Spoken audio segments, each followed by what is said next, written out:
At its peak, DXing connected over 120 million shortwave listeners every single week. Families in Kansas could tune a dial and hear a newscast from Moscow. All it took was a wire antenna and a shortwave receiver to hear the world from your kitchen table. Then, starting in the late 1990s, the transmitters went dark. Governments pulled their funding and stations shut down, one after another, until the shortwave bands fell silent. So where did DXing actually go? By the end of the 1940s, with World War II radio propaganda still fresh in everyone's memory, every major government on Earth had absorbed a single lesson. Whoever controlled the radio spectrum controlled the narrative. What followed was the golden age of international shortwave broadcasting. From roughly 1960 through 1990, the shortwave radio dial was one of the most crowded, contested spaces on the planet. The BBC World Service, Voice of America, Radio Moscow, Radio Netherlands, Deutsche Welle. These weren't hobbyist operations. These were state-funded broadcasting machines running massive transmitter arrays designed to reach populations across entire continents. The Voice of America's Delano transmitting station in Bakersfield, California, occupied roughly 800 acres of land, with enormous curtain array antennas beaming American programming into Asia, Africa, and South America around the clock. That facility ran continuously from 1944 until 2007. And the audience was staggering. The BBC World Service alone estimated its peak global shortwave listenership at 120 million people per week. By 2002, hundreds of millions of households worldwide owned shortwave-capable receivers. People purchased dedicated world band radios like the Panasonic RF-2200 and the Grundig Satellite 400 specifically to tune into these distant signals. DXing clubs flourished as hobbyists collected QSL cards, which were official confirmation letters mailed from broadcast stations thousands of miles away. For millions of people, there was a ritual to it. You waited until after dark, when the ionosphere shifted and distant signals traveled farther. You sat beside your receiver and slowly turned the tuning dial through a wash of static, foreign music, and fading voices in languages you couldn't identify. Then a station would emerge, clear and sharp, from thousands of miles away. This wasn't some fringe hobby. This was how the world consumed international news before the internet existed. But the very technology that made shortwave irreplaceable was also the reason it became expendable. When the Berlin Wall came down and the Cold War dissolved, the primary reason governments were spending millions to keep their transmitter networks operational dissolved with it.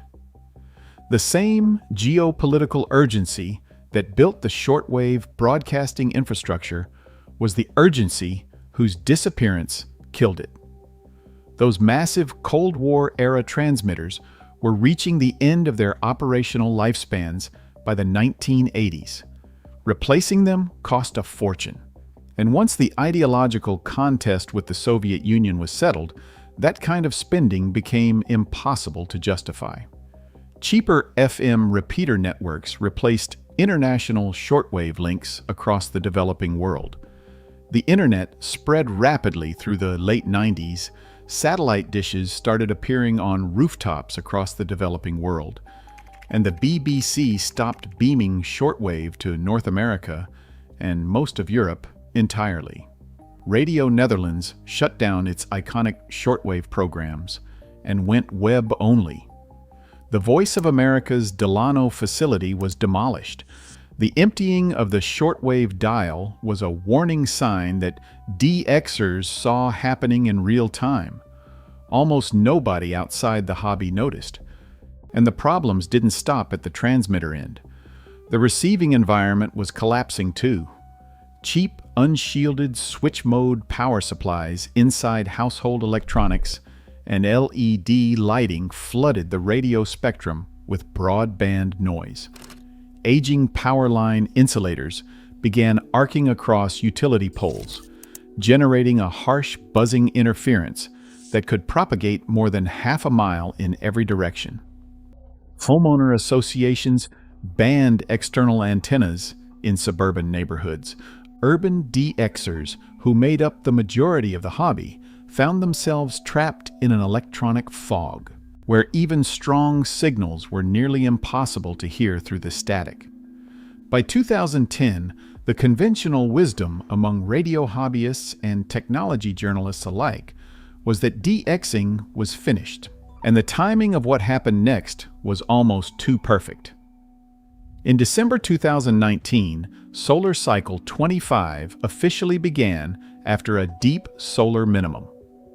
NASA and NOAA convened a prediction panel that forecast a weak cycle, estimating a peak sunspot number of around 115, expected in mid-2025.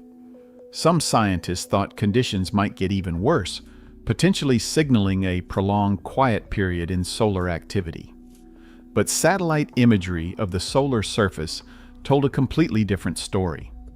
By late 2022, it was tracking far above every forecast. Solar cycle 25 officially peaked in October 2024 with a smoothed maximum sunspot number of 160.8, nearly 40% higher than predicted.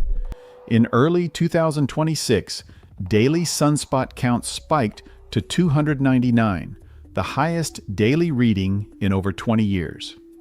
For DXers, this mattered enormously. Higher solar activity charges the ionosphere, making it thicker and denser, which means it bounces higher frequency radio signals back to Earth instead of letting them escape into the vacuum of space. Bands above 14 megahertz that had been largely dead during the solar minimum suddenly came alive with reliable global propagation. WRMI in Okeechobee, Florida, was reaching listeners in Australia on 15 and 17 megahertz. The BBC briefly used the rarely opened 11-meter broadcast band. Radio New Zealand's signal was arriving clearly across North America. The ionosphere, it turned out, didn't care that humans had abandoned it. It kept working regardless.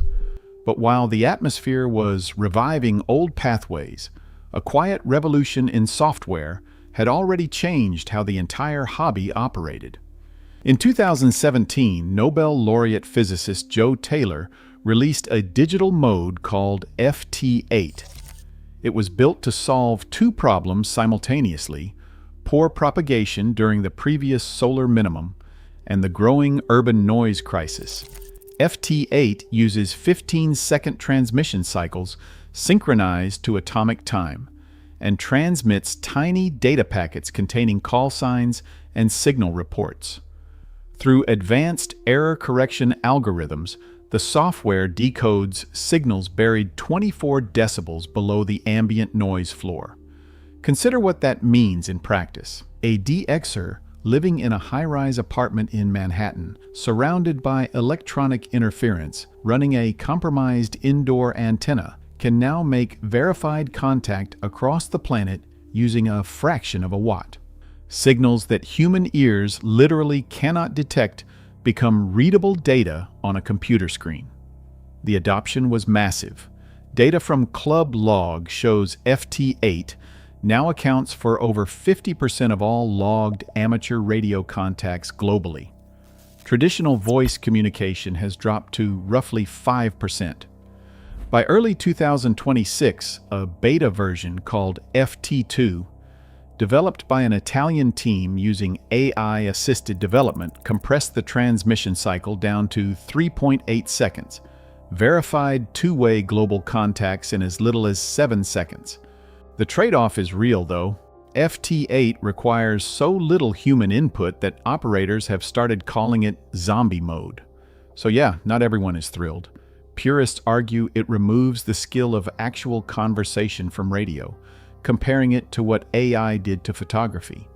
Proponents counter that it keeps the bands actively occupied and makes achievements like the ARRL's DX Century Club Award accessible to operators who never could have earned it through voice alone. And the hardware shifted just as radically.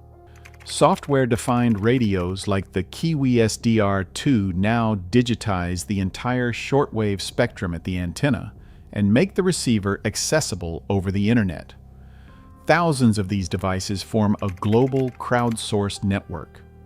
A DXer in London, battling local interference, can log into a Kiwi SDR sitting in rural New Zealand and listen from there, completely bypassing the noise problem. An open-source AI tool called Wavelingo, released in early 2026 by a French operator, now streams live audio from these receivers, transcribes foreign language transmissions in real time, and translates them into 9 languages. DXing didn't die in the way everyone expected. It migrated from analog receivers and tuning dials into software platforms, networked antennas, and AI translation tools. But what comes next is the part that still doesn't make sense to a lot of people. While hobbyists were quietly rebuilding DXing from the ground up, a completely different group discovered the shortwave spectrum had something they desperately needed. Wall Street's high-frequency trading firms were eyeing the same radio bands that amateur operators called home. The physics are straightforward. Light travels through the glass core of a fiber optic cable roughly 30% slower than it travels through open air. A shortwave radio signal traveling over the atmosphere between the Chicago Mercantile Exchange and the Frankfurt Stock Exchange arrives 9 milliseconds faster than the same data sent through the fastest undersea fiber. In algorithmic trading, 9 milliseconds is an eternity, enough time to update pricing models and front-run competitors who are still waiting for their fiber optic data to arrive. In 2023, a group of financial market makers, calling themselves the Shortwave Modernization Coalition, filed a petition with the FCC requesting authorization to run licensed commercial data transmissions at up to 20 kilowatts of power across the 2 to 25 megahertz spectrum. This wasn't even their first attempt. Financial firms had previously tried to acquire international broadcast licenses for the same purpose, but the FCC denied the applications, ruling that encrypted data streams didn't qualify as broadcasting in the public interest. The amateur radio community, the ARRL, and the U.S. Coast Guard filed over 900 opposing comments. Their concern is that high-power commercial data streams, running constantly in bands adjacent to amateur allocations, would flood the noise floor and make DXing nearly impossible in those frequencies. As of mid-2026, that petition is still pending, and nobody knows which way the FCC will rule. Today, 3 million licensed amateur radio operators remain active worldwide. In the United States alone, over 733,000 hold active FCC licenses. The entry-level technician class has been declining since 2021, down about 7%, partly because of pandemic disruptions to in-person testing and the FCC's $35 application fee discouraging casual newcomers. But the higher license tiers remain stable. DXing survived the death of its golden age. It survived the noise floor crisis that choked urban reception. It survived being written off by a generation that moved to the internet and forgot the shortwave dial existed. The real question isn't whether DXing can endure. It already proved that. The question is whether the shortwave spectrum itself will still belong to the people who kept it alive through the silence, or to the trading firms willing to pay whatever it costs to claim it.